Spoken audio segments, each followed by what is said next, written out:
napakahalaga ng mga bagay na ito upang kamtin ang ating mga nilikha sa sanlibutan. Gaano man karami ang inyong kayamanan, kung wala man ang mga mahalagang bagay na ito sa inyong mga buhay, ay baliwala ang lahat. Kaya't ang hangarin ninyo, aking mga anak, ay ang mga mahalagang bunga ng banal na Espiritu Santo. Dahil kapag ito'y sumainyo, nananatili at napagsusumikapang na isa sa kanyang napakalaman ninyo sa harapan ng Diyos, maging sa harapan ng inyong mga kapatid. Ito ang magdadala sa inyo sa buhay na walang hanggan. Ito ang magdadala sa inyo sa akin. Naway ibahagi niya ang mabubuting bagay lagi sa araw-araw ninyong pagkain at sa pamuhay ninyo ang aking mga aral at katulad.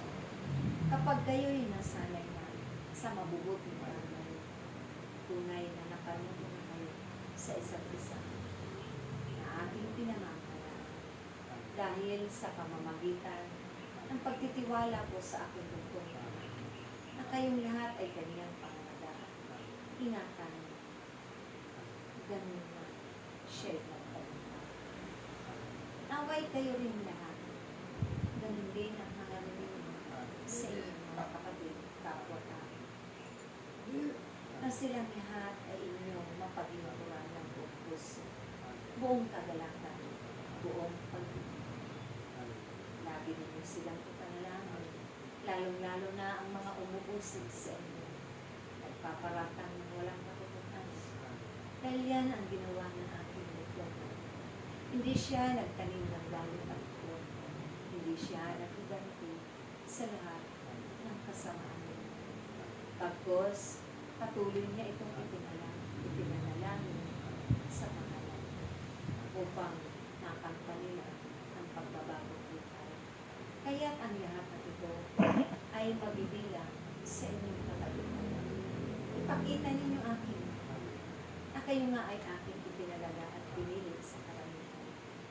Ganapin ninyo ito na aking mga mahalagang ipinagtutupos ang buong kagalakan. At tunay, nasa sa inyo ang mga pinalala, mga hiwag. Kaya ko ipagkaloob sa inyo ang lahat-lahat, anuman ang inyong hiling sa Panginoon. Sa pamamagitan ng pagtitiwala ng anak sa akin sa panahon ito, na ako rin ang mamahala sa inyo mga buhay. Ginanap ko ang lahat at buong puso kong pinasasalamatan ng aking lingkod na anak na hindi siya nagbago ng pagpapasya. Mahirap man ang mga saro ng pasakit na kanyang naranasan, subalit tinanggap niya ng pag-ibig. Naroon din ang munti niyang takot, subalit ang kalooban ko ang siyang nasip. Kaya't naway, hindi na ang kalooban niya ang nasiso, kundi ang kalooban ng Diyos na humili at tumawag sa ang ating pagtatala ay patuloy sila. Ang ating pag-ibig ay patuloy dahil ibig ko sa aking mga sama na nakaugnay sa aking upang hindi kayo makatulog kapag kayo'y nahiwalay sa akin. Walang kahilingan na subalit kung kayo'y patuloy na nakakapit sa akin, kailanman tayong lahat ay laging may ugnayan sa isa't isa. At yan ang ibig ko at pangarap ko sa aking mga nilikha.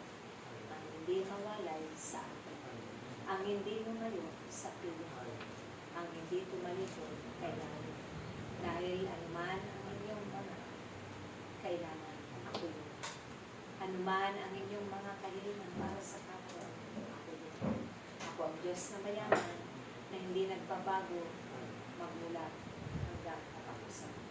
Ako ang Diyos na narito sa inyong harapan at pupuri. Naririnig ninyo ang aking mga tinig, ang aking mga katuruan, ang aking mga babala at pag-ibig. Dahil ito ang ibig ko na lagi ninyong makatulong upang minis ang mga ay walang. Sundin ninyo at tukdin ng buong kagalakan ang aking mga mahalagang ipinag-utos. Dahil pagdating ng takdang panahon, sa pagtatanim ninyo ng mabuti, maaano din kayo. Yan ang aking biyaya at grasya sa ngalan ng Ama, ng Anak at ng Espiritu Santo.